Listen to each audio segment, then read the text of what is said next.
Minister for Foreign Affairs of Oman, Said Badr bin Hamad Al Busaidi, of course, my good friend, the Minister for External Affairs of India, Dr. S. Jaishankar, Excellencies, ladies and gentlemen. First, an apology for not being able to join you physically in person, but at least I'm here live virtually. It's an honor, a privilege to address all of you at the 8th Indian Ocean Conference.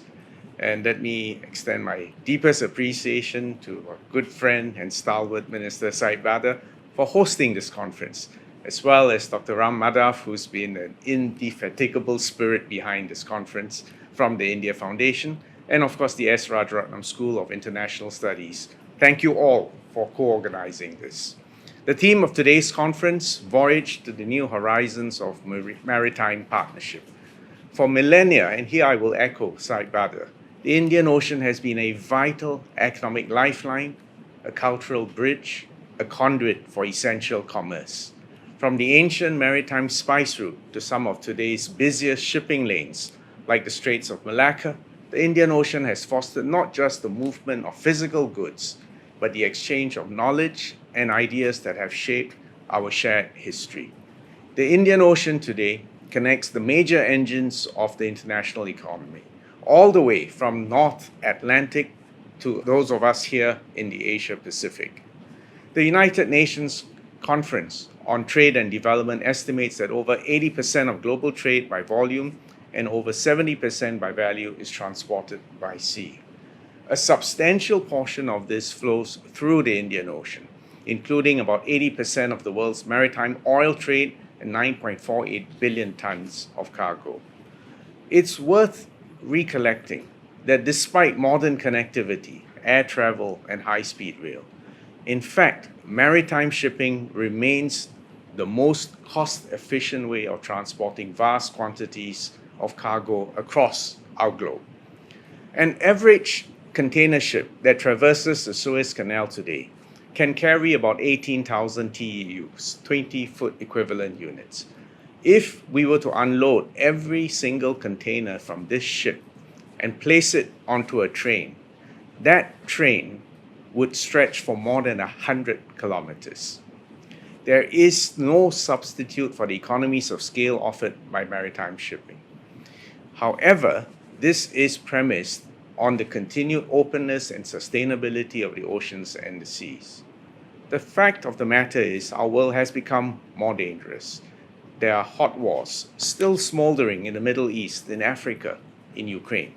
There is a danger of proliferation of weapons of mass destruction, as well as precision and AI-guided systems becoming more lethal and potent in the future. Today, we all know that even non-state actors can interdict vital lanes of communication. At the same time, the liberal world order and the multilateral system, which we have taken for granted over many decades, is now severely eroding. And there has been a pushback all over the world against free trade and economic integration. What this means is that many countries are now taking more protectionist and nationalistic positions. We've also seen flagrant violations of international law and the UN Charter. In these times, I think for all the countries represented in this conference, we must reaffirm our collective commitment to international law and a rules-based world order. The 1982 United Nations Conventions on the Law of the Sea, or UNCLOS, provides that essential legal framework that ensures freedom of navigation and equitable access to maritime resources as a right and not by the grace of any resident superpower. These principles, enshrined in UNCLOS, enable global maritime trade to flourish as vessels can traverse freely across national jurisdictions and international waterways. For instance, a ship departing from Singapore can freely sail through the Straits of Malacca, cross the international waters in the Indian Ocean, and navigate through territorial seas in order to visit Mumbai or Salalah, and without seeking permission or paying rental, or even seeking license fees for that matter. This is what freedom of navigation means, and this is guaranteed under UNCLOS. For small trading economies like Singapore and Oman, the open and unimpeded flow of maritime trade is absolutely essential. Just last year, the Port of Singapore set a new record, and we handled over 40 million TEUs. This is just in Singapore. If you lined up all the containers that were processed through Singapore last year, if you line them all up, they would stretch more than 6.5 times around the world's equator. That's not a small number. For all of us here, including littoral and landlocked states that benefit from this essential maritime shipping, UNCLOS, and by extension, a rules-based world order is essential. There is some reason to be optimistic. The adoption by consensus of the Biodiversity Beyond National Jurisdiction, or BBNJ for short, agreement, in June 2023, actually, given the times, is a remarkable victory for international law.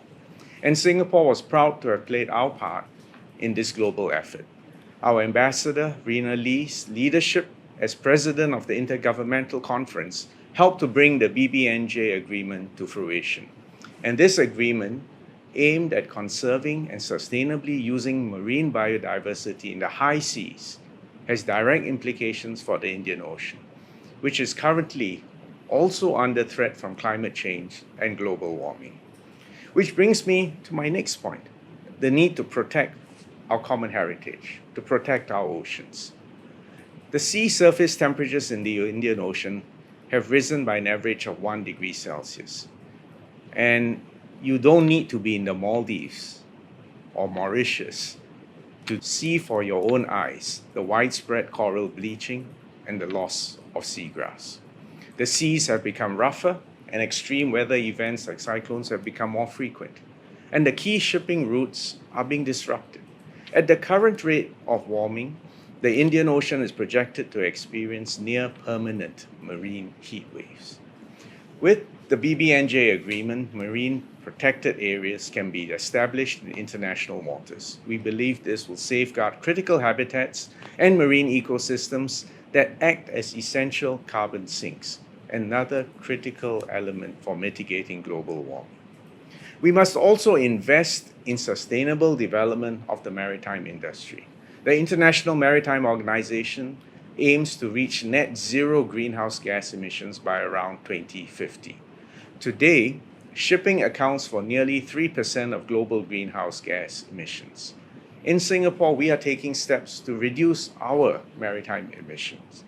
We have revised our Maritime Singapore Green Initiative to offer incentives for ships that adopt cleaner technologies and sustainable fuels. We are also boosting port productivity and sustainability through new technologies like smart grids. Our Global Center for Maritime Decarbonization completed its final trial of biofuels, which saw a 28% reduction in emissions compared to conventional fuels. We have also set up a Center for Excellence in Maritime Energy and Sustainable Development to innovate new solutions. We have established 6 bilateral green and digital shipping corridors to support the decarbonization of the maritime industry and to enhance efficiencies through digitalization. I've taken some pains to enumerate this because actually what we want is to make an appeal for new partners, especially from the Indian Ocean, to join us on this essential enterprise for the future. So let me conclude by saying that in an era of increasing geopolitical uncertainty and environmental challenges, all of us need to work together to uphold a stable, rules-based maritime order and to pursue sustainable solutions to safeguard our shared ocean, the Indian Ocean, for future generations. And this conference is an important opportunity for us to exchange ideas, forge new collaborations, reaffirm our collective commitment to these goals. Look forward to the constructive discussions ahead and to charting a course for a more secure and sustainable future for all of us in the Indian Ocean. Thank you all very much.